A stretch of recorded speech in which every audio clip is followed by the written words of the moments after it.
it's pretty familiar for a lot of those guys. Right. So But what was the longest rain delay you had? I mean, it was probably somewhere in the ballpark of 2 hours or something like that. Maybe longer.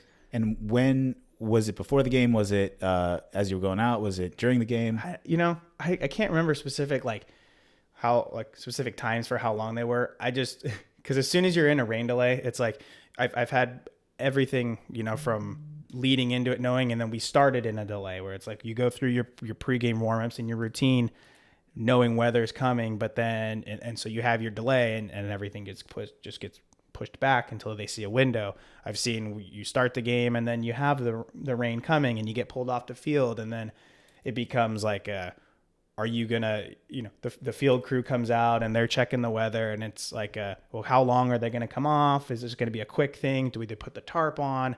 So it's kind of just a whole like waiting game, and it's kind of tough as a player because you're obviously like, we kind of want off days. Mm-hmm. So sometimes you're really kind of thankful for some rainouts. The thing is though, you just want to know and hear it and know it early. So that way you can kind of get out of there and actually enjoy some downtime. It's not knowing that's probably the worst on the brain. Yeah. And it's funny. I say that. And so, let's say we're on the field and we get pulled off and everybody goes into the clubhouse and, it's like, okay, this is going to be a longer delay. Everybody's in the clubhouse and usually you're just kind of relaxing, playing cards or doing something, hanging out with the guys. But everybody's on their phone looking and becoming a weatherman, and everybody's looking at the radar. Junior meteorologists. Yeah. I don't know if you, that's why Mike Trout's, he loves weather so much. Maybe. I was going to say, I don't know if you're a fan of Curb Your Enthusiasm. There's this great episode where, I haven't seen. Okay. Larry David believes that there's this conspiracy by the weatherman to say that it's going to be rain out the next day so that the weatherman can get better golf times. That's what I'm thinking when people are looking at that. But it's just it's funny as a ball player because there's so many times where also here's a funny perspective too, because as a player, sometimes you're really wanting them to just call the game, right?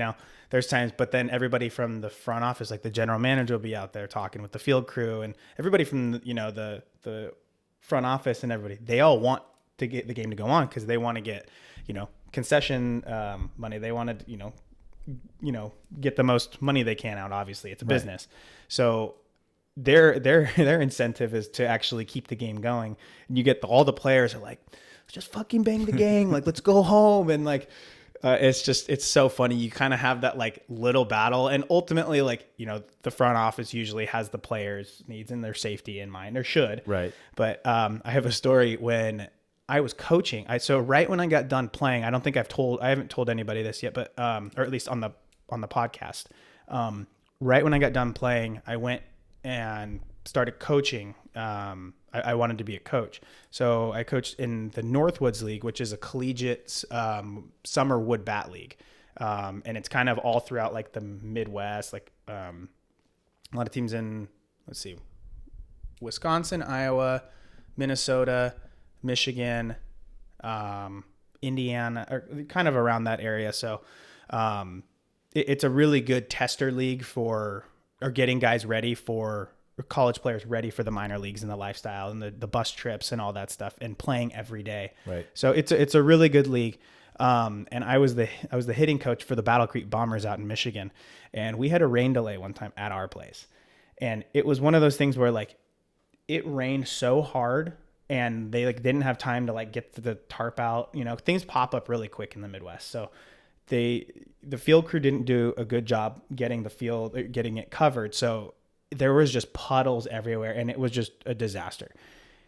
The whole front office was trying to push to get this game played, no matter what. We had no this didn't matter for playoffs or anything. They just wanted to get concessions and all of it. And they were pushing, and they kept us there that was probably the longest rain delay I've probably had, actually. I don't know how long, but they kept us there for so long. And finally, the players are starting to yell. Us coaches were we would go sit there and talk to them. Well, for a while it's If like the manager says no, we were having this battle. I remember the guy who our head coach, the good buddy of mine, Rob Robinson. You know, usually they'll take they'll have both head coaches from each team come and talk and just say they obviously are looking for the player safety. So we're saying both coaches are like, no, we need to call this game. Like, let's just go home. And the whole time they're like, maybe we can get this thing done. We can play.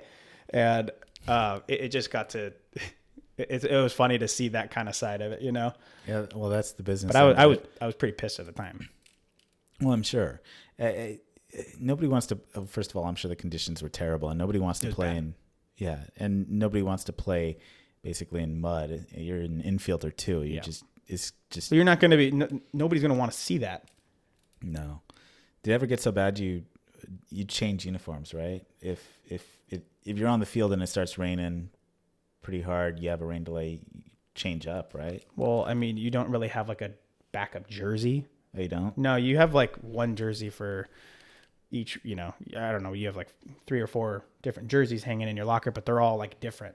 Oh, okay. So you can't really change your jersey, you're just kind of stuck. Sucks. I do remember that some guys in like longer delays would take their like wet, we'd be out in the rain and be wet. They'd either take their jersey off or something like that and then have to go. Dryer? Well, yes, that was a thing.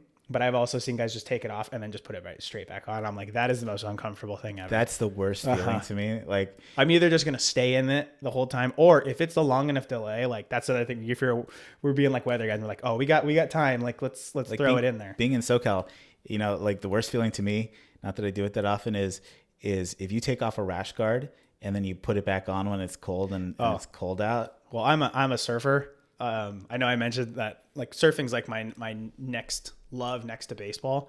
And, so there's a lot of times where I've gone and surfed in the morning and then I'd go back out for an evening session, but I didn't have time to like hang my wetsuit or dry it or anything. So you take this cold, wetsuit and you got to put it back on. But I'll do that every time to go out and surf. Well, yeah. If you love it, you do it, but it's still like the worst feeling. Like it is. So try doing it when it's cold too. Yeah. Like in the winter here. Well, when we have the dry heat, it's not so bad because it'll dry itself. But yeah, that's so to have to do that with the baseball uniform, your pants and stuff. Ugh. That's awful. It's awful. But no, I mean, getting back to the weather, I mean, as a baseball player, you have to just be, that's part of the thing is you just have to be ready to roll with whatever is going to happen. I mean, you can't control it. So most of the time it's like, just be ready to play regardless of what you think is going to happen. Because do you think your perspective is different though, compared to let's say a pitcher and then for sure position players, I think it's completely different. I think for like bullpen guys, it's pretty easy because their mindset is most of the time they're coming in later. So they actually are probably the best ones at dealing with this. Starters, it's different. If you're actually starting that game, it totally kind of changes up everything. Because obviously if you get cold for too long, you're not going to go back out. So that kind of plays into it. I think they would have to similarly mentally just be prepared to go back out there. Right. And just see whatever the coach decides. Position players, you just have to, that's where you really have to stay locked in and ready to go. Yeah. We get back to the mental aspect of the game and everything it takes into Well, yeah, because I'll share one more story. When I was in high A playing in Florida, weather, rainstorms and stuff pop up like that, in Florida. And one time we were getting ready for a game and I don't think nobody really expected much rain, but all of a sudden, like the sky just turned black and we all pulled out our phone and it was like right about the time that we were supposed to head out for, to like stretch and get ready for like game time. So it's probably about like, 20 minutes before game time. And the sky just turned black, just downpour, like hail, everything. I mean, it was like really bad. And we pull out our phone, we just see this red blob and like, it's coming. It's raining so hard. It's like crazy. All of us had opened the door. We look out and we're like, yeah, there's no way we're playing this game. And so we all kind of like sat back down in the locker room. We were like, actually that time we were like playing games in the locker room. I totally forgot about this until just right now. Just get dressed. Well, I don't know. We were like totally just like messing around, like we were playing a game in the locker room with a big yoga ball. Okay. And we had like these small, like, I don't even know what this is. And I probably sound like an idiot retelling this story because it was so stupid, but we were like playing a game, hitting that, and then like playing like a baseball game in the clubhouse doing that during this rain out. Cause I think we were so like, oh yeah, it's not going to happen. That game ended up happening like right after because the field crew or whatever saw that coming, put out the tarp, and then the fields in Florida are so prepped for rain in and they drain so quickly that like we were playing that game. It was only like 30 minutes delayed and we were back out there. So I know personally I was not ready to go out in that game, and I don't think I played well. So yeah, I don't know. This may be a weird question. Is the rain and rain delays different in Iowa, where you played, than they are in Florida? Like, you talked about Iowa, stuff can come quickly, but you just talked about the red blob coming quickly in Florida. Yeah, I guess it's true. I think anywhere other than like the Western California, I guess like weather just pops up. I don't know if it has to do with the humidity. I have no idea, but well, not if it's in Iowa. Yeah, in SoCal, it's like, okay, guys, we're gonna have rain for 3 days, and then we get a drizzle for like 6 hours. Mm-hmm. So weather's not predictable at all. But